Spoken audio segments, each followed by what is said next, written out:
Hi, it's me, voiceover MeganBatoon. If you've been following me on Instagram, you've seen that I am basically living in the desert right now, working on a secret project I will tell you about as soon as I can. But as for now, I will let you in on some of the builds that I'm doing in order to make this dream a reality. So without further ado, let's get into the first project.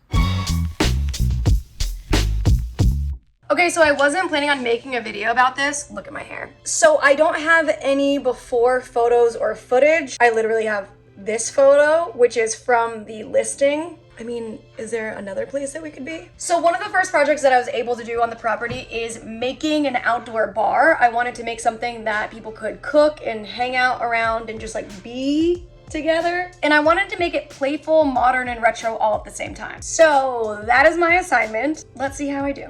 So before buying any material, I usually draw out whatever my plan is. I was able to learn this program SketchUp, which came in really handy when I wanted to make this custom bar because obviously I've never seen anything like it. So it's this cantilevered countertop bar that has a little grill cubby and then an open space underneath the countertop so you can feel the breeze. So this is generally what it will look like. I've never done something like this. There's no plans online to build this, so I'm just figuring it out on my own. But I do know to build anything, you gotta build a frame.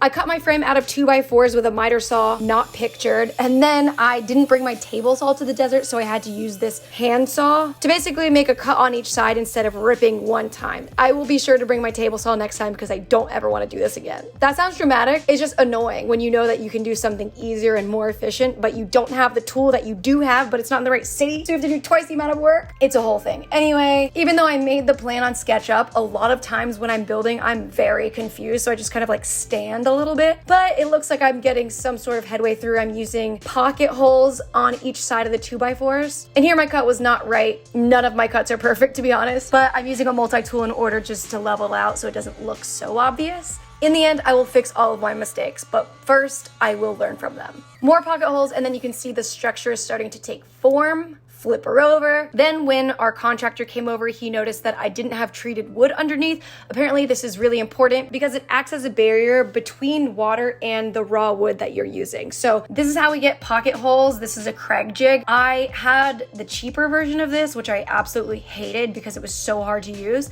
This I like a whole lot better just because it's a lot bigger. I have more control. It holds the wood in place versus being like a little clampy. And this one just seems a lot easier. If you don't know anything about pocket holes, they are pretty much just like invisible inside holes so that you don't see any screw head anywhere on your project, except for the inside, which no one will see. Here's where I'm trying my best to put this all together. Listen, I am not an engineer. I'm not an architect.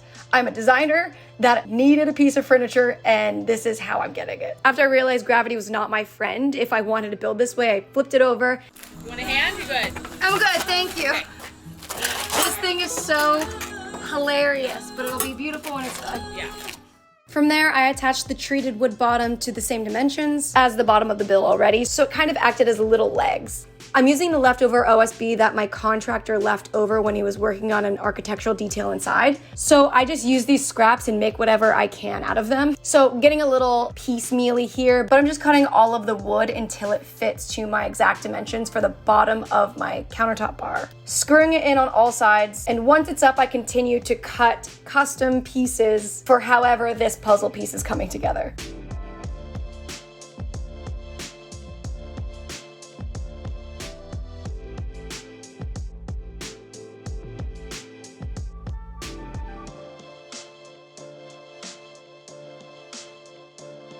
Once that's all screwed in, I'm moving on to this cylindrical base. In order to make this, I used 4.5-inch PVC pipe. Cutting it with this hand saw, I really like this tool. I'm using it instead of a circular saw and a miter saw, and it does such a great job. So I'm cutting the PVC to the right dimensions and testing out how strong the structure is, and wow me. It's times like this where I'm like, damn, I'm for real learning something. It feels so good. Since I had to cut 2 different parts of the PVC in order to get the right height, I'm using a heat gun just to melt the outsides and attach them so they kind of bond together. This, in the end, did not work and I had to Gorilla Glue it. But in the meantime, here's me sanding, thinking that at one point it's not just gonna absolutely break. Cool. This is the moment when you know something is going down. Like, this is the equivalent to taking out your earrings before a fight, putting your hat backwards. Now we're doing business. As I mentioned a couple times before, this is not perfect, and I was always going to cover up my mistakes somehow at the end. I started filling in all of the cracks and gaps and corners with cement. I thought this was a good idea because I thought I wanted it to be gray, but then I think I had nightmares because I don't think I put any adhesive on there, and I was like, maybe you need adhesive for concrete, and this is gonna crack, and I ended up hating it, so I ended up scraping off all of the dried cement and priming it with an adhesive primer on my off time, and then the next morning I came back to caulk it. I'm just using bright white exterior caulk, something that's okay for being in the sun and water. And I know it's the desert, but there is a lot of flooding, so there's water gonna be happening, and I wanna protect it however I can. I'm just filling any space that there could possibly be water damage, and those are all the big players of the build. Everything else is smaller details, so let's put it to use and see how it's going for now.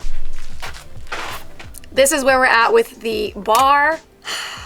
I really wanted to finish it today, but that's not in the cards because all of the hardware stores that carry the cement that I need are closed today.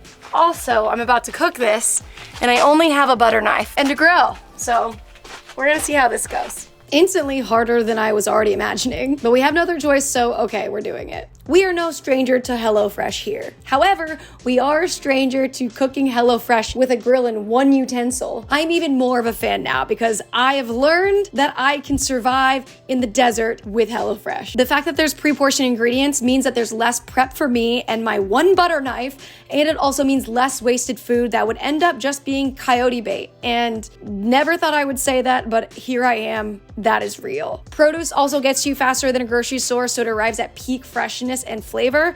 Thank goodness, because I'm probably about 26 minutes from the closest grocery store, so that works out in my favor. I don't even have a paper towel, but I do have some finishing salt from home. Hi, I'm MeganBatoon. You can increase your box serving so you can easily use leftovers for lunches. I should have done that in this case because I am not a griller, I'm a driller. Also, HelloFresh isn't just for meals. Their marketplace has a variety of add-ons for breakfast or desserts. They even have seasonal snacks like Pillsbury pumpkin cookie dough. But for sustenance, today we are doing Gouda burgers. Maybe that cookie dough next week. I've been grateful for HelloFresh, but I'm even more grateful because I don't remember the last time that I had anything that wasn't a cold s'more or cereal in the desert. Go to HelloFresh.com/Batoon14 and use code Batoon14 for up to 14 free meals and 3 gifts. That's more than last time. Go to HelloFresh.com/Batoon14 and use code Batoon14 for up to 14 free meals and 3 free gifts. Nicole is the one that taught me how to use a grill. How did I do?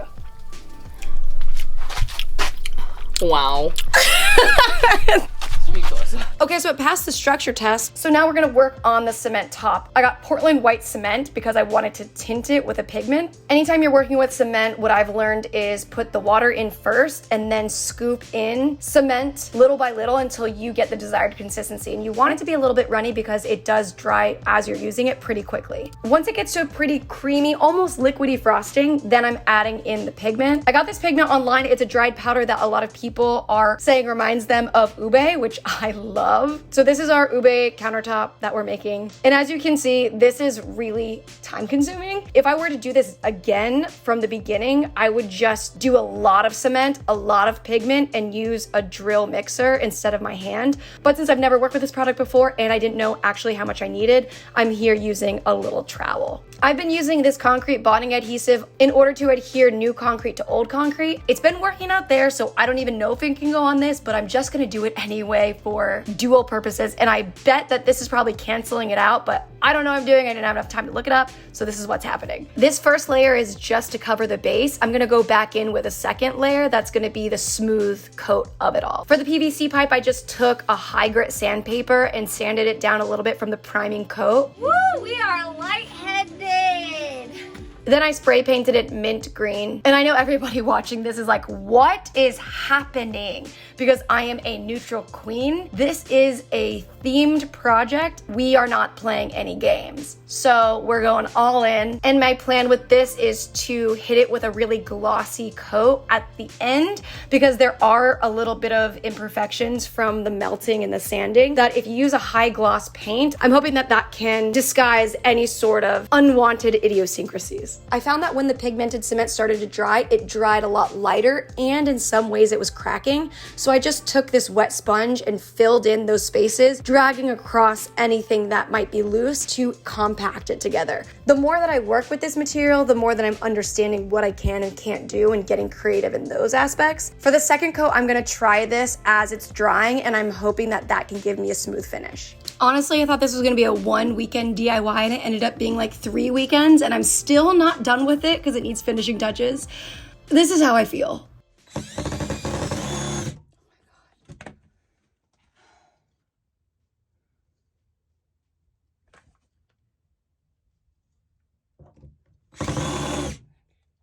She is over it. For my first big build that I didn't really know what I was doing, but still went for it and finished it, and it's actually usable, I'm pretty happy with it. So at the very least, we deserve some beauty shots.